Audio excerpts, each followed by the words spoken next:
কোটা সংস্কারের দাবি ও আন্দোলনকারীদের উপর হামলার বিষয়ে কথা বলতে বরিশাল থেকে আমাদের সাথে যোগ দিচ্ছেন সহকর্মী মুরাদ আহমেদ এবং সাভার থেকে যোগ দিচ্ছেন সহকর্মী রুবেল আহমেদ। প্রথমে রুবেল আহমেদের কাছে যেতে চাই। রুবেল আহমেদ আছেন সাভারে। রুবেল আহমেদ, আপনার কাছে জানতে চাচ্ছি, আজকে আমরা জেনেছি সারাদিন জাহাঙ্গীরনগর বিশ্ববিদ্যালয়ে কিন্তু শিক্ষার্থী এবং আইন শৃঙ্খলা বাহিনীর মধ্যে একটা সংঘর্ষ হয়েছে। সর্বশেষ অবস্থা কি একটু আমাকে জানাবেন। এখন জন্ম সনদ দিয়ে খোলো বিকাশ স্টুডেন্ট অ্যাকাউন্ট, নিজের বিকাশ নিজে কর।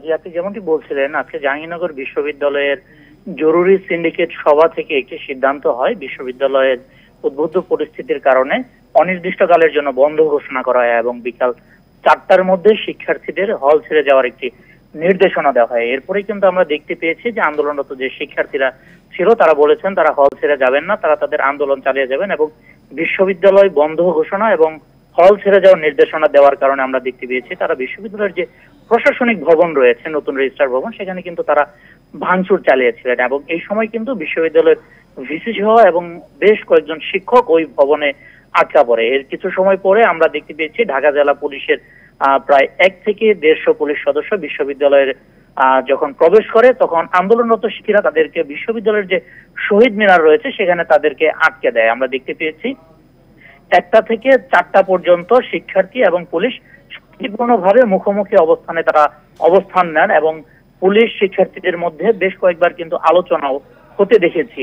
পুলিশ বলেছেন ক্যাম্পাস যেহেতু বন্ধ হয়ে গিয়েছে, কর্তৃপক্ষ যেহেতু হল ছেড়ে যাওয়ার জন্য বলেছেন, সেক্ষেত্রে তারা শিক্ষার্থীদের হল ছেড়ে যাওয়ার জন্য অনুরোধ করেছেন এবং অবরুদ্ধ ভিসিকে উদ্ধার করার জন্য পুলিশ তাদের সহযোগিতা চেয়েছেন। কিন্তু আন্দোলনরত শিক্ষার্থীরা তারা বলেছেন তারা এই ক্যাম্পাস তাদের, যার কারণে তারা বলছেন পুলিশকে ক্যাম্পাস থেকে বের হয়ে যেতে এবং তারা তাদের আন্দোলন চালিয়ে যাবে। শেষ মুহূর্তে আমরা বিকেল 4:30টার দিকে দেখতে পেয়েছি পুলিশ সবশেষ শিক্ষার্থীদের ছত্রভঙ্গ করার জন্য প্রথমে তাদেরকে ধাওয়া করে। এ সময় কিন্তু পুলিশ বেশ কয়েক round rubber bullet, tear shell এবং সাউন্ড গ্রেনেড নিক্ষেপ করে শিক্ষার্থীদের ছত্রভঙ্গ করে দেয়। এ সময় কিন্তু শিক্ষার্থীরাও কিন্তু বিক্ষিপ্তভাবে পুলিশকে লক্ষ্য করে ইট পাটকেল নিক্ষেপ করে এবং অবরুদ্ধ অবস্থায় যে ভিসি নতুন রেজিস্ট্রার ভবনে আটকা পড়েছিলেন, পুলিশ পাহারা এসে কিন্তু সেই ভবন থেকে বের হয়ে কিন্তু তিনি উদ্ধার হয়েছেন এবং আমরা সবশেষ দেখতে পেয়েছি যে পুলিশ পুরো ক্যাম্পাসে শিক্ষার্থীদের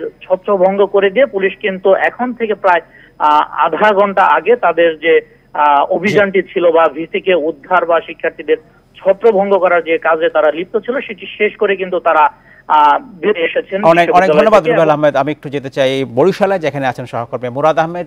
মুরাদ আহমেদ, আপনার কাছে জানতে চাচ্ছিলাম, বরিশালেও আজকে সংঘর্ষ হয়েছে শিক্ষার্থীদের সাথে আইন শৃঙ্খলা বাহিনীর।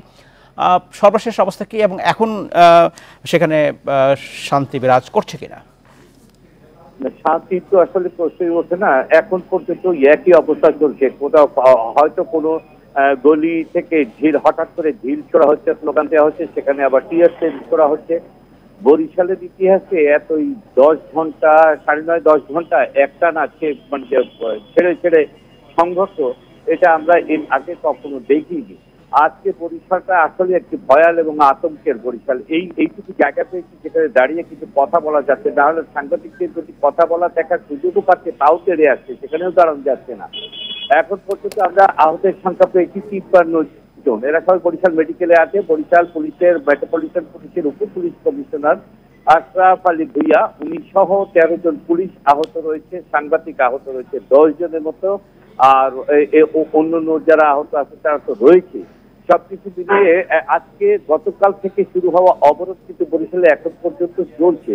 ফেমিতে কোনো না কোনো রাস্তায় সকালে অবরোধ প্রথম শুরু হয় রূপাতলিতে, সেখান থেকে চলে আসে চৌমাথায় ছত্রভঙ্গ করে দেওয়ার পর সেখানে আবার পুলিশের সাথে ধাওয়া পাল্টা দেওয়া হয়। সেখান থেকে এইটি রেস ছড়িয়ে পড়ে নতুল্লাবাদে এক টানা। এখন নতুল্লাবাদ যেটি বলা হয় central bus stand area, Dhaka Barishal, অর্থাৎ বরিশালের সাথে যে বাইরের জেলাগুলোর সম্পর্ক ওই নতুল্লাবাদ থেকে হয়ে থাকে, সেটি বন্ধ রয়েছে। এখন পর্যন্ত এক টানা সেখানে সংঘর্ষ চলছে কিন্তু থেমে কোনো একটা পর্যায়ে ছিল যখন এক টানা সংঘর্ষ, মুখোমুখি সংঘর্ষ চলেছে।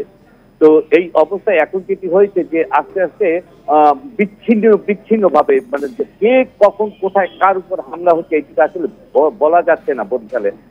আমরা নিরাপত্তাহীনতায় রয়েছি, বিশেষ করে সাংবাদিকদের উপরে। আজকের দিনকে এতদিন পর্যন্ত আমরা কিন্তু মিলেমিশে আমরা রিপোর্ট করেছি, লাইভ করেছি, সবকিছু। আজকে হঠাৎ করে একদম সরাসরি মানে আমাদের উপর আক্রমণ হয়েছে। অনেক ধন্যবাদ। নিরাপদে থাকবেন মুরাদ আহমেদ, আমাকে শেষ করতে হচ্ছে।